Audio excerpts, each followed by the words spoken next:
अक्सर एक सवाल मेरे से पूछा जाता है बच्चों की सर नीट के लिए प्रिपरेशन कैसे करें फिजिक्स की, क्या करना चाहिए फिजिक्स पढ़ते टाइम, क्या नहीं करना चाहिए, कहां से क्वेश्चन करना है, कैसे क्वेश्चन करना है और क्या मिस्टेक्स को अवॉइड करना है। मार्केट में कि फिजिक्स टफ है, फिजिक्स टफ है, फिजिक्स टफ है। कभी आपने एक भैया थे, भैया भी बहुत बड़े नीट के लिए वीडियो बना रहे थे, वो कह रहे थे रोटेशनल एसएचएफ, दिमाग में आता है कि भाई दिक्कत कहां है, सोचा कभी? सिंपल सा सॉल्यूशन है, इनकी सुनना बंद।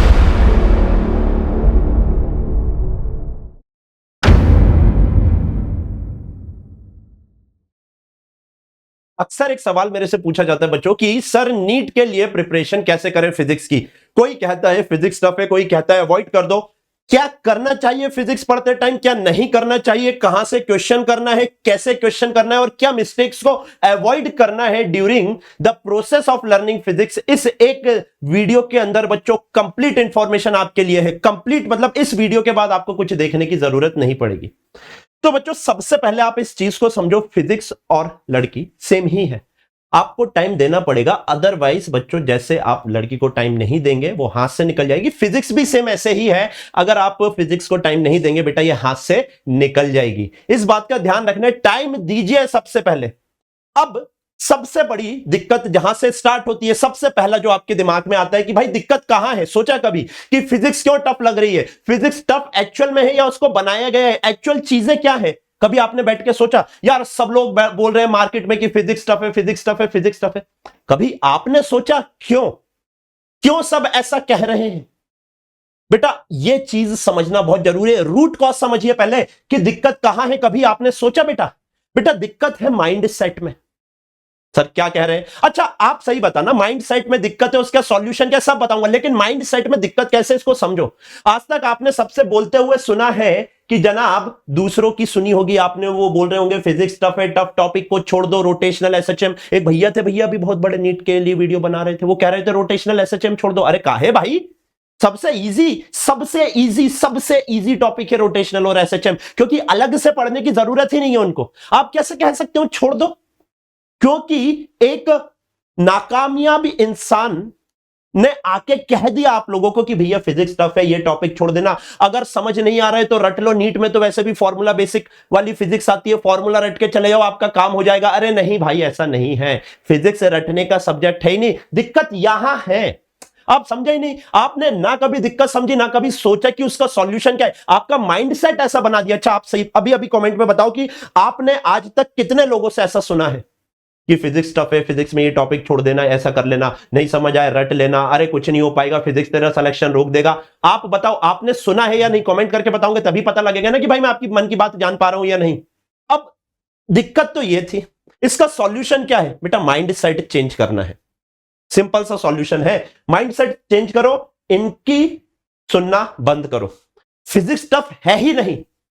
अगर सर फिजिक्स टफ नहीं है तो उसकी प्रोसेस क्या है आप ये भी बता दो। बिल्कुल बताऊंगा ना भाई कि राइट प्रोसेस क्या है। आपको माइंडसेट कैसा रखना है? सबसे पहले तो दिमाग में ये घुसा लो कि भैया फिजिक्स से आसान कोई सब्जेक्ट ही नहीं है, मन के हारे हार है, मन के जीते जीत। अगर मन में तूने मान लिया कि भैया फिजिक्स से आसान कुछ नहीं है तो कुछ नहीं होगा फिजिक्स से आसान, ये बात ध्यान रखना। फिजिक्स सबसे आसान हो जाएगा। तो व्हाट्स द राइट प्रोसेस? देखो एक प्रोसेस है, एक मैजिकल प्रोसेस है, वो मैं आपको बताता हूं। सबसे पहले बेसिक्स के ऊपर फोकस करो। आप बेसिक के ऊपर फोकस नहीं करोगे और डायरेक्ट बेटा लेट से आप ग्रेविटेशन पढ़ने कूद गए, आप एनएलएम पढ़ने कूद गए, आप इवन 1D पढ़ने कूद गए, तो बेटा आपको कभी फिजिक्स समझ नहीं आएगी, फिर वो टफ रह जाएगी, फिर वो आप उनकी कैटेगरी में आ जाओगे कि आप फिर दूसरों को बोल रहे होंगे यार फिजिक्स टफ है। तो सर बेसिक्स क्या होते हैं? बेटा बेसिक्स होते हैं दो चीज, एक तो बेसिक मैथमेटिक्स, एक कॉन्सेप्ट। बेसिक मैथमेटिक्स क्या है? बेटा बेसिक मैथमेटिक्स यानी जो फिजिक्स में मैथमेटिक्स यूज हो रही है ना, वो है। अब मैं जो कहने जा रहा हूं उसको सुनना, सारी चीजें अलग कर दो एक महीने के लिए। आपको फिजिक्स टफ लगती ना, मैं बता रहा हूं, आप सारी चीजें अलग कर दो एक महीने के लिए, सिर्फ और सिर्फ आप बेसिक मैथमेटिक्स पे ध्यान दो। अगर आप 11th में हैं, अगर आप 12th में तो 20 दिन दे सकते हो, और अगर आप ड्रॉपर हो तो 10 दिन सिर्फ और सिर्फ बेसिक मैथमेटिक्स को ध्यान दो। सर कहां से पढ़े? इसी चैनल के ऊपर नीट की नींव नाम की प्लेलिस्ट है बेटा, 18 वीडियो में सारी चीजें बता दी है कि कौन कौन सी बेसिक मैथमेटिक्स किन किन टॉपिक में काम आएगी। वो मैथमेटिक्स एक लैंग्वेज है, वो क्या कह रही है और उसको फिजिक्स में कैसे यूज करना है और वो किस टॉपिक्स में क्या बता रहा है, हर एक चीज एक्सप्लेन करके रखी है। अब आप देखोगे तभी पता लगेगा। 18 वीडियो है फ्री ऑफ कॉस्ट, इसी चैनल पे जाके देखो, आपको अपने आप फिजिक्स वैसे इजी लगने लगेगी। अगर आपने 18 वीडियो देख लिया तो बेटा आपको एनएलएम के कॉन्सेप्ट, आपको सर्कुलर मोशन के कॉन्सेप्ट, आपको परसेंटेज के कॉन्सेप्ट, आपको पता नहीं कहां कहां के पूरी फिजिक्स उन 18 वीडियो में पढ़ा के रखी हुई है। ये तो हो गया एक बेसिक मैथमेटिक्स। भाई फिजिक्स पढ़ने से पहले ये पढ़ना आना बहुत जरूरी है। नेक्स्ट आता है कॉन्सेप्ट। आपको बेसिक्स में कॉन्सेप्ट के ऊपर फोकस करना पड़ेगा। सर कॉन्सेप्ट कहां मिलेंगे? बेटा कॉन्सेप्ट मिलेंगे आपको इन चैप्टर्स में। एक भैया कह रहे थे एनएलएम छोड़ दो। अरे भैया एनएलएम अगर आपने छोड़ दिया तो ना आप ग्रेविटेशन पढ़ पाओगे, ना रोटेशनल पढ़ पाओगे, ना आप वर्क पावर एनर्जी पढ़ पाओगे, ना आप सॉलिड्स पढ़ पाओगे, ना आप फ्लूइड्स पढ़ पाओगे, ना आप एसएचएम पढ़ पाओगे, ना आप वेस्ट पढ़ पाओगे, ना आप इलेक्ट्रोस्टैटिक्स पढ़ पाओगे, ना आप मैग्नेटिज्म पढ़ पाओगे, और ना ही आप ईएमआई पढ़ पाओगे। एनएलएम कैसे छोड़ दो? भले ही नीट में क्वेश्चन नहीं आता, लेकिन बेटा 50 to 60% क्वेश्चन कहीं ना कहीं एनएलएम से कनेक्टेड रहते हैं, आड़े तिरछे मिला के। इंपॉर्टेंट है। इन यूनिट्स को बहुत अच्छे से करो। 1D 2D NLM, work power energy, rotation और ग्रेविटेशन भी एक बहुत अच्छे से करो। सर्कुलर मोशन एनएलएम में आता इतना अच्छे से कि भैया इनके जहां जहां क्वेश्चन दिख रहे वो कर लो। तो सर क्वेश्चन प्रैक्टिस कैसे करनी है?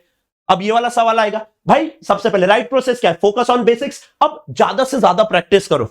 बात आती है सर प्रैक्टिस कहां से करें? तो बच्चों प्रैक्टिस करना है आपको नोट्स, डीपीपी, पीवाईक्यू टेस्ट, यहां से आपको क्वेश्चंस मिलेंगे। आप चाहो तो वर्ड टू वर्ड भी ले सकते हो, अमेजॉन पे अवेलेबल है, जो मैंने खुद लिखी है। वहां पर 4000 से ज्यादा क्वेश्चन पे सॉल्यूशन अवेलेबल है। बेस्ट बुक है नीट एस्पायरेंट के लिए। अब जब आप ये सॉल्व कर रहे हो ना, तो बच्चों फॉर्मूला कैसे यूज करना है इसके ऊपर ध्यान दीजिए। एक ही फॉर्मूले को 10 तरीके से अलग अलग टाइप में लगाया जा सकता है। वो अलग अलग टाइप के क्वेश्चन करिए, छांटिए। कैसे पता लगेगा सर हमको? जब ज्यादा से ज्यादा क्वेश्चन करोगे तो ऑटोमेटिकली वो प्रोसेस आप में डेवलप हो जाएगी। और बच्चों क्वेश्चन का पोस्टमार्टम करना भी सीखना है। सर पोस्टमार्टम क्या होता है? एक क्वेश्चन से और कौन से क्वेश्चन बना सकते हैं बच्चों, वो अगर आप सीख गए तो आप समझना आप फिजिक्स में महारत हासिल कर लिए।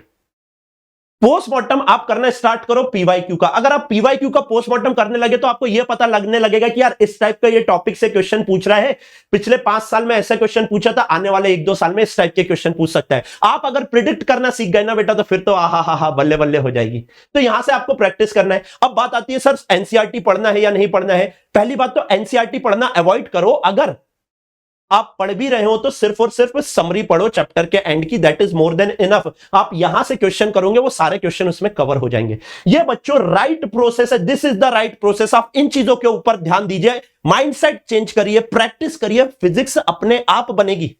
अब इसके बाद सवाल आता है कि सर कौन कौन सी गलतियां हमको अवॉइड करनी है। देखिए गलती बता रहा हूं टू द पॉइंट, आपने कौन कौन सी करी है कमेंट में बताना। पहली गलती बेटा, आप रटना बंद करो, समझना स्टार्ट करो। आप रट के क्या कर लोगे? फिजिक्स जरा सा वो कॉन्सेप्ट घुमा देगा क्वेश्चन में, बेटा आपका दिमाग घूम जाएगा, रटा हुआ काम नहीं आएगा। दूसरा, पेन यूज करो, ओरली क्वेश्चन सॉल्व करने की कोशिश मत करो। अरे यार ये तो बन जाएगा, ये भी बन जाएगा, ये भी बन जाएगा, फिर टेस्ट में क्वेश्चन नहीं बनते।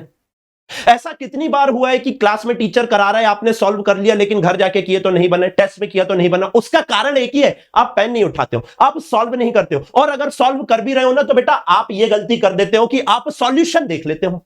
सॉल्यूशन नहीं देखना है, खुद से सॉल्व करो, गलती करो, बार बार करो, तभी सीख पाओगे मेरे बच्चों। इस बात का आपको ध्यान रखना है, ठीक है। नेक्स्ट, आप रिवीजन नहीं करते हो टाइम पे। अब भाई आप चाहते हो कि रिवीजन कैसे करना है ये जानना, तो बता देना कमेंट में। मैं एक वीडियो बना रहा हूं जिसमें यह भी बता दूंगा कि रिवीजन कैसे करना है ना। बैकलॉग नहीं होने देना है, इसी चैनल के ऊपर वीडियो बना के रखा है, जाकर देखो। लेकिन देखोगे तो पता लगेगा कि भाई क्या क्या गलतियां कर रहे हो, बैकलॉग कैसे कवर करना है। फिजिक्स के क्वेश्चन नहीं बन रहे हैं ना, ये अगर फिजिक्स के क्वेश्चन नहीं बन रहे तो इसके ऊपर भी एक वीडियो बना के रखा है, इसी चैनल के ऊपर देखो। अभी वीडियोस में जाके तीन वीडियो पहले आपको मिल जाएगा। तो ये सारी गलतियां अवॉइड करनी है बच्चों, और ध्यान रखना है जितना ज्यादा आप प्रैक्टिस करोगे उतना बेटर आप बनोगे फिजिक्स के अंदर। और आप खुद एक दिन जाके ये कहोगे कि हां भाई फिजिक्स इजी है, एजे सर ने बताया था। अगर आपको ऐसा लगता है कि आपके लिए भी फिजिक्स इजी हो सकती है ये प्रोसेस को फॉलो करके, तो कमेंट कर देना कि सर मैं अपने लिए फिजिक्स को सबसे इजीएस्ट सब्जेक्ट बनाऊंगा प्रैक्टिस कर करके। Thank you so very much बच्चों, टेक केयर, जय हिंद, जय भारत।